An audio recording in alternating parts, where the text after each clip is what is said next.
Ladies and gentlemen, welcome to today's lecture on Allergy and Immunology in the Step 2 High Yield series. My name is Niket Sonpal. I am the Chief Resident at Lenox Hill Hospital, North Shore LIJ, and Assistant Clinical Professor at Touro College of Medicine. Now, to give you an idea of what we're going to be discussing today in Allergy and Immunology, the first topic is going to be anaphylaxis. That's going to be followed by angioedema, urticaria, allergic rhinitis, and followed lastly by primary immunodeficiency disorders. These immunodeficiency disorders are the bane of every medical student. How to keep them straight? Well, at the end of this lecture, you will most definitely be able to. Anaphylaxis is the worst form of an acute allergic reaction. Physicians are deathly afraid of it because, quite simply, it can cause death. It is synonymous with an immediate hypersensitivity. It starts with an initial sensitization to an antigen. This results later in hypersensitivity. You become re-exposed, you release chemicals, and these abnormalities define the syndrome of anaphylaxis. The timeline of anaphylaxis is very critical for the USMLE. There are a great deal of questions, and it's a very high-yield topic. It starts with sensitization to an antigen. It's then subsequently followed by re-exposure to that very same antigen. Once you're re-exposed, your IgE binds to the mast cell, leading to release of different granules. These granules can be histamine, prostaglandins, and leukotrienes. You might be thinking, well, hey, these are great. These are normal chemicals in my human body. But when you put them together in this method, it leads to the syndrome known as anaphylaxis. Anaphylaxis is characterized by hives, itching, constriction of the airways, and a swollen tongue. You begin to feel short of breath. You'll be audibly wheezing. You'll have some tachycardia, palpitations. Your chest will feel tight. You'll have nausea, vomiting, diarrhea. You'll begin to feel faint. The room will spin. You'll have the sensation of dizziness. Lastly, you vasodilate, and so you become massively hypotensive. If you're not close to a hospital, if you're not close to an EpiPen, what ultimately results is death. There's something known as pseudo-anaphylaxis or an anaphylactoid reaction. And if you can see me, I'm making air quotes, because it's a type of anaphylaxis that actually doesn't really involve an allergic reaction, but it's simply just due to direct mast cell degranulation. What happens here is there's no pre-sensitization to the antigen. It's not even IgE related, but it's treated exactly the same. So what basically happens is this antigen comes in, touches the mast cell directly, and boom, you have release of prostaglandins, leukotrienes, and histamine. Now you might be wondering, how do I prevent anaphylaxis? You're a physician, you want to do right for your patients, but you also want to know the causes of anaphylaxis because they're going to ask you on your boards. The cause of anaphylaxis is anything that can cause an allergic event. Insect bites and stings are very common. Medications tend to be the most common in hospital settings. Foods are the most common as an outpatient. The most common currently in children that you hear about on the news is peanut allergies. Why are peanut allergies on the rise? Is it because we're testing more for it and the incidence is growing and prevalence is growing as well? Or is there something in the human nature currently that is triggering more peanut allergies? That's really neither here nor there, but it's food for thought. Latex is a very important cause of anaphylaxis in healthcare workers. You have to be very, very concerned because we use latex for everything. Our gloves, our face masks, even for the Foley catheter that's inserted. So you have to be very careful. Now we've just gone through a variety of symptoms the patient will have when they have anaphylaxis. But there are 4 hallmarks that you must be able to pick out of the vignette during the USMLE to be able to characterize anaphylaxis. These 4 hallmarks are hypotension. Normal blood pressure is 120/80. These patients will be dramatically low at 60s and 70s systolic. They will have tachycardia. When you listen to them breathe, you'll hear upper airway stridor. That means there's a narrowing of the upper airway. That means their throat is closing up. That means if you don't get an airway soon, you're going to be in deep, deep trouble. And lastly, you're going to notice that there will be a rash. This rash will be red, itchy, raised, indurated. Now you may be wondering to yourself, what do I do if a patient walks in and he looks like he's got those 4 hallmark signs? How do I treat them? Well, the best initial treatment for anaphylaxis is actually, as always, maintain the ABCs. First, ensure that there is airway protection. That could be through intubation. If it's already closed off, then you may need to do a cricothyroidotomy. Followed by breathing, ensure that the patient is receiving adequate respiration and ventilation. And lastly, the circulation. How do you maintain the circulation? Remember, with vasodilation from this anaphylaxis comes the hypotension. Therefore, epinephrine is the first best line treatment for somebody with anaphylaxis. You can also give them antihistamines, which are broken up into the H1 and H2 category. And lastly, you can try steroids. These steroids can be either methylprednisolone or hydrocortisone, but always remember, the best initial medical treatment should be to follow the ABCs. The best initial medication to be administered is epinephrine for anaphylaxis. Angioedema is characterized as a sudden swelling of a particular part of the body. Remember, it can be hereditary or it can be acquired. It's the swelling of typically the face, the tongue, the eyes, and most importantly, the airway. The hereditary form is when you have a C1 esterase inhibitor deficiency. What ends up happening is people will find that they swell up considerably after some minor physical trauma. What you have to remember, though, is angioedema is often idiopathic. It can sometimes just occur from putting on a t-shirt. Patients have come in and said they had a pillow fight with their sister and the child's face swelled up. What the high yield point for the USMLE is you want to look for a recent start of ACE inhibitors preceding the symptoms of facial or tongue or eye or airway swelling. This is extremely high yield and the USMLE loves to test for it. Hereditary angioedema is a genetic disorder. What you must remember is that steroids don't work. It is always associated by facial swelling and stridor. But what you must remember is there is an absence of pruritus and urticaria, an absence of itching, an absence of raised lesions on the face or other parts of the body.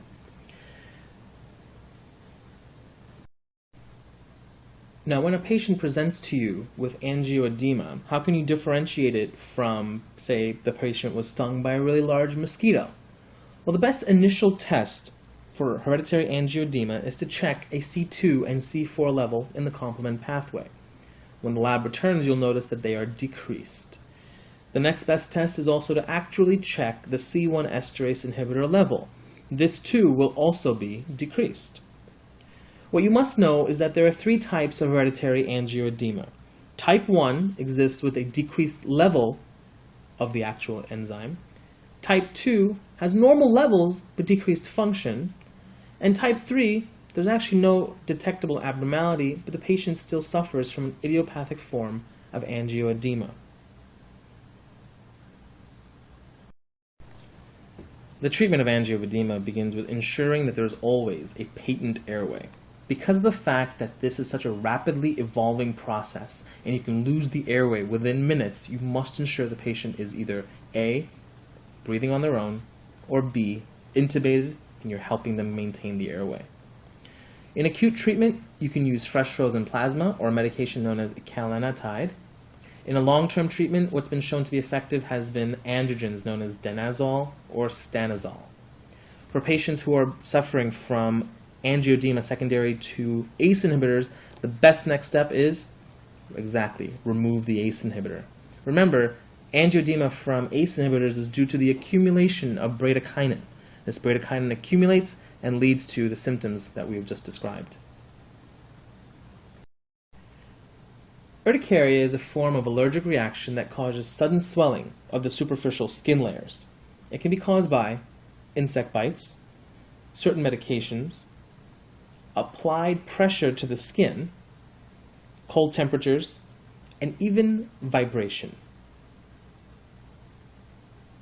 Here's an example of a patient who has urticaria. Note the superficial swelling, the erythema, the raised lesions, and if you could feel it, you'd notice induration. The best first-line therapy for urticaria is antihistamines. These work by blocking the H1 receptor, which is actually very crucial in the development and release of histamine from the mast cells. These are known as hydroxyzine, diphenhydramine, fexofenadine, loratadine, cetirizine, or even ranitidine. For those of you who suffer from allergies, these names are household. The next line of therapy are known as leukotriene receptor antagonists. These block specific leukotrienes such as the D4 and the D3. These are involved in bronchoconstriction and the discomfort that's involved with urticaria. These names are montelukast and zafirlukast. What you must also note is that urticaria can be so bad that people can actually write on their skin with their hand or nail or an object, and the skin responds in that line. This is known as dermatographia, as seen here in the image. But do keep in mind this is not advisable for test day. Allergic rhinitis is an allergic reaction and inflammation of the nasal airways. It occurs when an allergen, most commonly pollen, dust, animal dander, is inhaled by an individual with an already sensitized immune system. The allergy then triggers the production of the antibody known as IgE, which subsequently binds to mast cells and basophils containing histamine. This is what also is commonly referred to as hay fever. What happens is patients will present with recurrent episodes. The symptomology will be watery eyes, sneezing, itchy nose, and itchy eyes, most specifically first thing in the morning. If you look inside their nose, they'll have an inflamed, boggy nasal mucosa. The turbinates will be pale or even violaceous. And lastly, there's a high association with nasal polyps in patients who have allergic rhinitis. The way to diagnose allergic rhinitis is quite simply through clinical exam. The clinical diagnosis with current episodes of the presentation can pretty much cinch the diagnosis. However, skin testing and blood testing can be done. When you have blood tests, you'll notice that the IgE levels may be elevated. You can actually send nasal discharge for a smear, and you'll notice an increased number of eosinophils. And as I mentioned, skin testing can be done where the skin is made into separate quadrants and squares, and then little pricks of a needle with the actual allergen are introduced into the subdermis, and a reaction is looked for. The treatment of allergic rhinitis has 5 steps in it, but remember, an ounce of prevention in this case is worth a pound of cure. When working with allergic rhinitis, you want to prevent and avoid the triggers. So patients are advised to close windows and use air conditioning to avoid pollen, get rid of animals to which the patient is allergic, so bye-bye fluffy, cover mattresses and pillows, and use an air purifier or even dust filters. The second step can then be to start with an intranasal corticosteroid spray.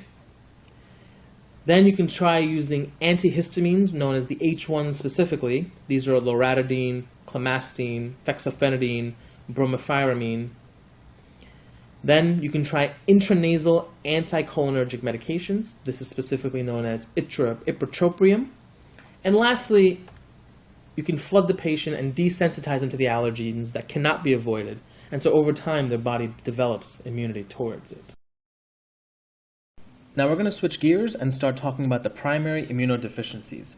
These immunodeficiencies always cause medical students trouble, but after the next few slides, you're going to have them down packed. They're a favorite of the USMLE, but after this, you will have no trouble with them on the exam. The first one we're going to discuss is called common variable immunodeficiency. In this syndrome, B cells are present, but they have a decreased output of Igs, meaning the immunoglobulins. There is a global decrease in all subtypes. This includes IgG, IgM, and IgA. So remember, when you're questioned about common variable immunodeficiency, you're going to have low B cell output, but normal T cells. So remember, the immunoglobulins are low, the T cells are normal, even the number of B cells are normal. They just have the lowest output of immunoglobulin. As a clinician, you might be wondering to yourself, how will a patient with this syndrome, CVID, present to me? Well, they're going to present with recurrent sinopulmonary infections in adults, that's distributed equally amongst genders, they're going to have frequent episodes of bronchitis, pneumonia, sinusitis, and otitis media. Other manifestations actually do include giardiasis and a sprue-like intestinal malabsorption. What you'll also notice with these patients is that they have an increase in autoimmune deficiencies and diseases such as pernicious anemia and even seronegative rheumatic diseases. So if a patient presents to you with chronic pneumonia, or for some reason they've just developed giardiasis after a single trip to somewhere with normal water pollution, they come back and now they have these symptoms, start thinking about CVID. The USMLE loves to trick us up and ask us the differences between the primary immunodeficiencies, and this tip is very high yield. Remember, the clue to common variable immunodeficiency is a global decrease in the output of B lymphocytes, but a normal number of B cells. In addition, what you must remember is that there's a normal amount of lymphoid tissue. That means the adenoids, the tonsils, the lymph nodes themselves are all normal in size, adequacy, and number. What you must also keep in mind for CVID is that there is a marked increase in the risk of lymphoma with patients who have a long history of this deficiency. At this point, you're now suspecting that a patient has CVID. They've had recurrent sinus infections, recurrent pneumonia. Well, how do you test them for it to confirm the diagnosis? Well, there are two ways. The first way is to actually check the actual immunoglobulin level, and in this what you'll notice is that the immunoglobulin levels of IgG, IgA, and IgM are decreased. Another way is an antigen stimulation test. What you do here in the antigen stimulation test is you quite simply present a B cell with an antigen. What you'll notice is that they have a decreased response. They're sluggish. They're not doing what they're supposed to do. Their output of actual immunoglobulins is decreased. But that test will also tell you that there were a normal number of B cells. So your patient presented to you. They had recurrent pneumonia. You went ahead and did their immunoglobulin level. They were decreased. So now you pretty much know this patient has CVID. So how do you treat them? Well, there are two arms to the treatment of CVID. The first is simply antibiotics that are used for each infection as it develops. If they have community-acquired pneumonia, considered ceftriaxone and azithromycin. The next arm is something considered chronic maintenance. The patients lack IVIG, so what we do is we give them regular infusions of IVIG to maintain adequate blood levels. You see, this disease is one where you don't have enough immunoglobulin, so we're simply replacing it. Our next primary immunodeficiency disorder is X-linked, or originally known as Bruton's agammaglobulinemia. It's quite a mouthful. This is basically low B cells, normal T cells in young male children.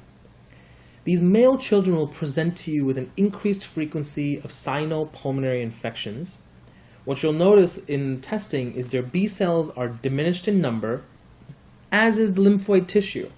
Now this is in striking comparison to CVID, which had normal numbers of B cells and normal lymphoid tissue. X-linked agammaglobulinemia has low B cells and low lymphoid tissue. That means there's a decrease in absence of tonsils, adenoids, lymph nodes, and even the spleen. But when you go through further testing, you'll notice that their T cells are normal. The way you treat them, you give them antibiotics for every infection as it arises, and simply for chronic maintenance, it's long-term regular administration of IVIG to keep the children healthy.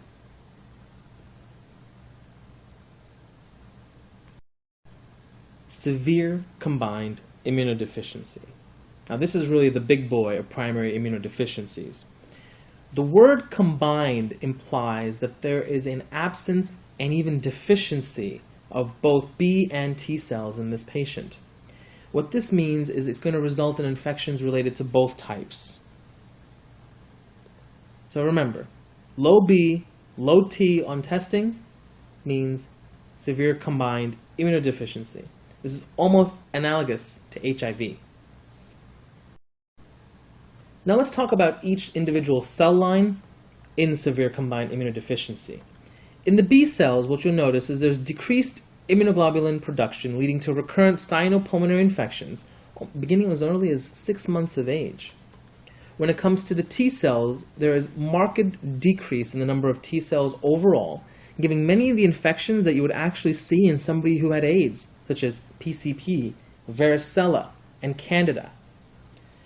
Besides treating the infections, these patients must go on a long-term treatment plan, which is typically a bone marrow transplant and can be curative. In the last few primary immunodeficiency disorders, we've discussed a decrease in either a B cell line or a T cell line, but this is IgA deficiency. This is very different. This is actually a lack of a particular type of immunoglobulin. These patients present with recurrent cyanopulmonary infections. Based on just that fact, if they tell you that on the USMLE, you have no idea what it is. IgA deficiency is one of the most high-yield primary immunodeficiencies because the USMLE loves to test on it. So if they constantly present to you with recurrent cyanopulmonary infections, how do you know what it is? Well, they have to give you other clues. One clue is they could tell you that the disease has another type of atopic disease, some kind of skin infection. But the one kicker that will always cinch the diagnosis is the patient develops anaphylaxis to blood transfusions when the blood donor has a normal level of IgA. They may also have a concurrent sprue-like infection or fat malabsorption. They also have an increased risk of vitiligo, thyroiditis, and rheumatoid arthritis. Say you had a patient present to you who was anemic. You gave them a blood transfusion and they went into anaphylaxis. You were able to stabilize them, but what do you do long term? Well, they will have recurrent cyanopulmonary infections, so you must treat the infections as they arise with antibiotics. For future blood transfusions, they must be washed packed red blood cells. IVIG actually does not work because the amount of IgA in the product is actually too insignificant to be therapeutic.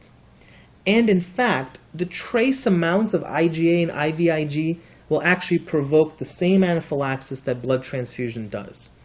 Why is that? Well, your body has no IgA if you have IgA deficiency. And if I introduce it, it's actually now considered to be a foreign antigen. Your body then reacts violently to it in an anaphylactoid type manner.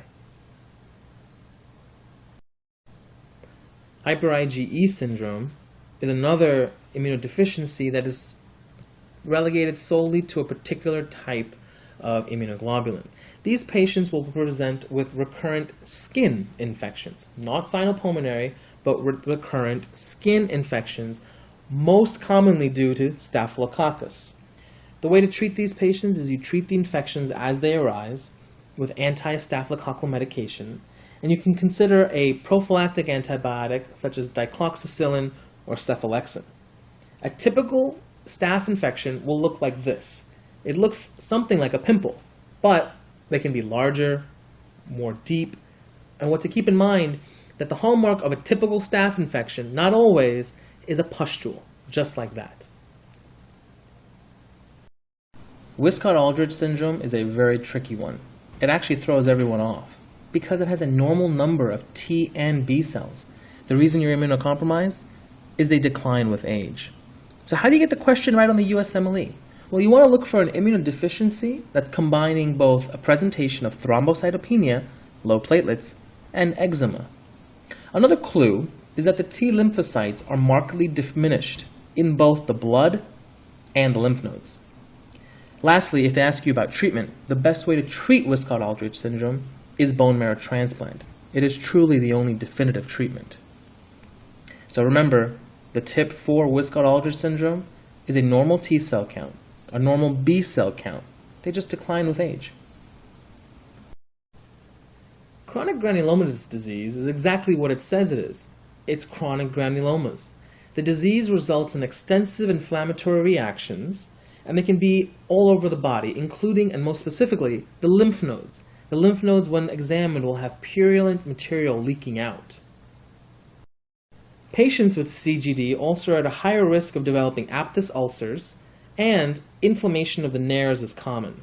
What does an aphthous ulcer look like? Well, somewhere along the buccal mucosa or on the inner lip, you'll notice this ulceration. It's very painful, it's aggravated. It's like a really bad canker sore, but just much more painful. Patients with chronic granulomatous disease may also present with obstructive symptoms in the GI or urinary tract. That means they may come in with symptoms of partial or complete bowel obstruction, or they may have decreased urine output with a very, very large cystic mass somewhere in the lower pelvis. That cystic mass is actually their bladder from not being able to drain properly due to the chronic granulomas. Another hallmark for diagnosing these patients is you want to look for an infection with an odd combination of staph, Burkholderia, Nocardia, and Aspergillus. The best diagnostic test for chronic granulomatous disease is an abnormal nitro-blue tetrazolium testing. What this test does is it detects the decrease in the respiratory burst that produces hydrogen peroxide. That means the lack of NADPH oxidase, which generates superoxide. In this test, in CGD, the test is negative. It's not a positive test. It's a negative test, meaning that the actual paper that's used does not turn blue. Remember, in chronic granulomatous disease, the test is negative and the paper does not turn blue. As we come to the close of primary immunodeficiency disorders, I want to review them all with you. CVID is one where you have low B cells, but a normal number of T cells. X-linked Bruton agammaglobulinemia will also have low B cells and a normal T cells, but you can distinguish it because it's going to be in young male children. SCID has low B and T cells, so this is analogous to HIV, and you're going to see similar presentations, such as with PCP or toxoplasmosis. IgA deficiency is going to be anaphylaxis with a blood transfusion. Hyper-IgE syndrome is recurrent skin infections with staphylococcus that look like large pimples. Wiskott-Aldrich syndrome is normal T cells, normal B cells. They decline with age, but you're going to look for low platelets, thrombocytopenia, and eczema. And lastly, CGD is when you're going to have recurrent infections of the lymph nodes that drain purulent material. You're going to have infections such as staph, Burkholderia, Nocardia, and Aspergillus. Thank you for joining me in the Step 2 High Yield series for Allergy and Immunology. I'll see you next time.